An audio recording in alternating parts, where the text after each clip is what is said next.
G'day subscribers, today we're working on the FJ windscreen centerpiece for Project Julius. We're just organising a spare, so it'll be a case of take the old one out, put the new one in when the time comes. You're with Jules Knight in the Jive Talking Garage.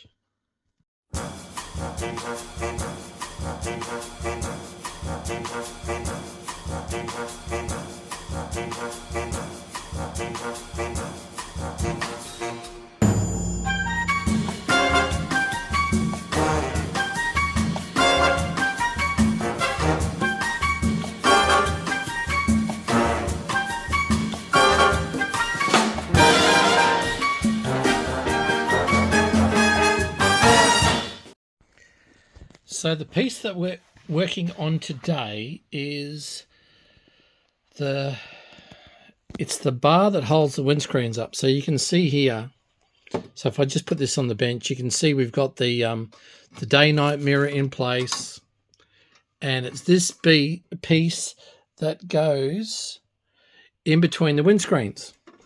So how they normally work is this part is screwed into the turret above the mirror, so that gets hidden by the hood lining.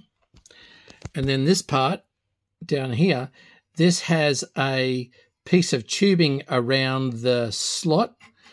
So it's split tubing around the slot of the dash, and this goes in, and from underneath the dash, the two screws hold this in place, and that keeps this this vertical bar in place. So you can see now the other side of it. So on this case, the inside piece that you see on the interior cabin, that's body color. So I'm going to strip this off, and I'm actually going to make it ocean mist green, because that will be the correct color for it. But this is all just bare metal from factory, 70-year-old bare metal. So I'm going to get rid of all of this old rubber, because rubber has to be sealed onto here. So two things happen, or three, to be quite truthful. Three things happen. Now, rubber needs to be sealed onto this piece, and then a locking strip put in place. So that's what the rubber looks like. And so you can see that this is oversized. So I got this piece from our mate Clayton Barnes. So this is the correct piece for the external, and it gets sealed onto this bar. The locking strip that's in the middle there, so I'll show you that now. See the locking strip? Now that holds things in place, and we'll get to that in a moment.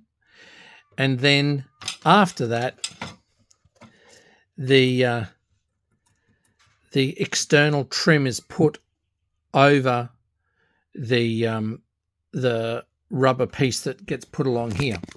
So what I'm going to do is I'm not going to leave this in bare metal.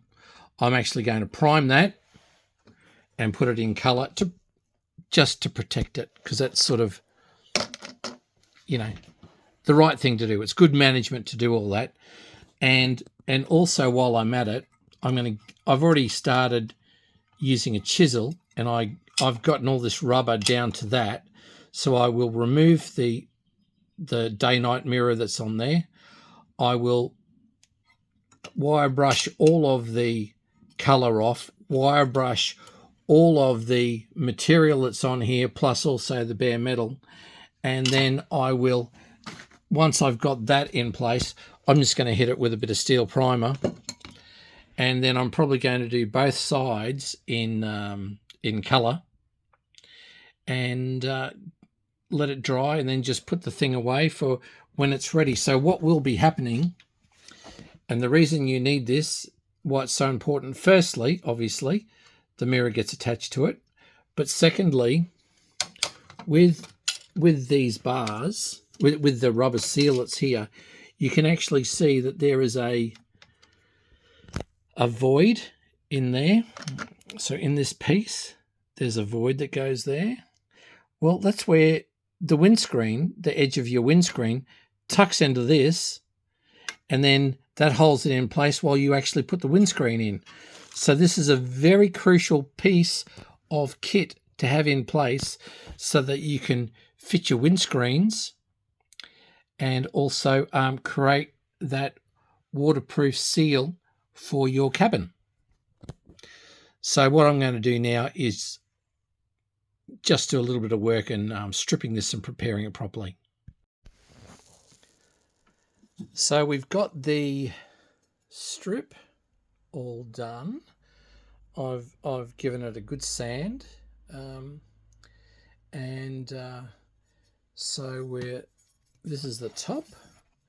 We've got the top here, hole for the mirror with the thread in it, and then the fastening holes at the bottom, so that's okay. So this is going to be facing the cabin, and this part is going to be facing the outside, so that's towards the hood. So this rubber here, if we turn this over here, this is going to have to be vulcanized, so vacuum sealed against this rubber here.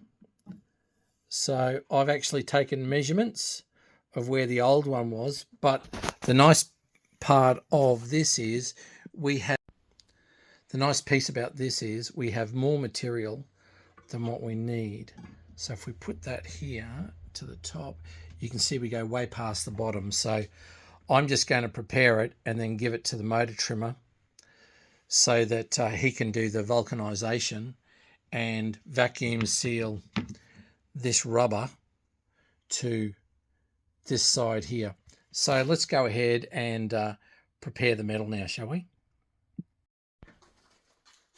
So we've sanded this center bar and then put it in red oxide and given it sufficient coats, particularly on the inside, because that's going to get the body color, and we now know that that's protected such that when we grab the strip to be vulcanized on it, we've got sufficient length. I'm just going to grab this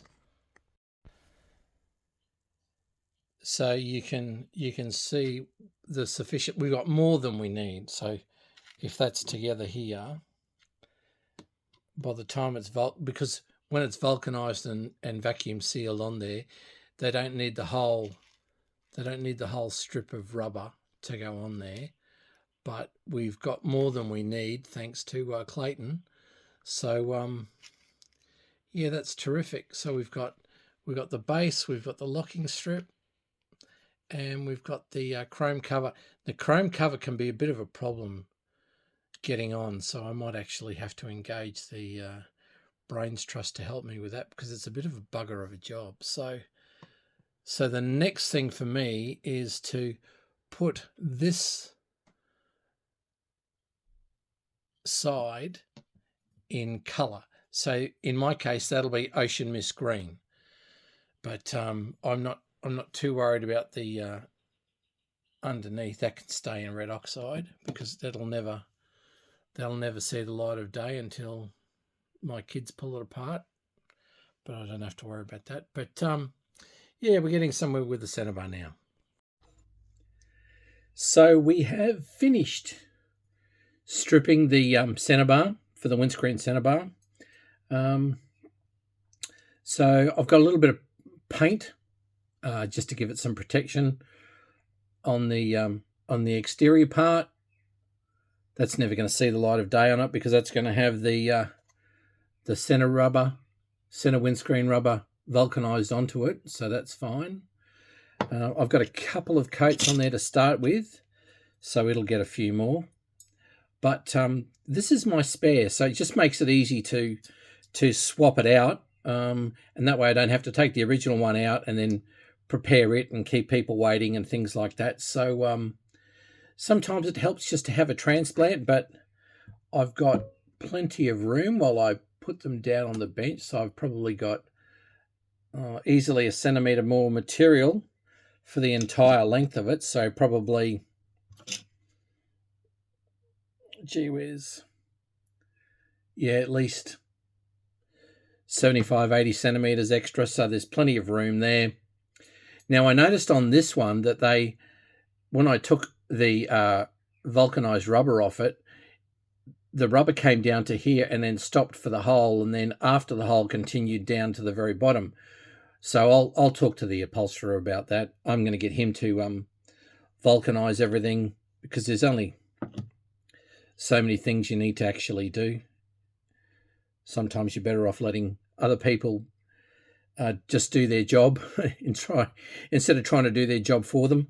But I was going to leave the exterior part of it red oxide in primer, but I just thought I'll just throw some color over it just to start with, so that's fine. But anyway, that's the preparation for the windscreen center bar that's going on Project Julius.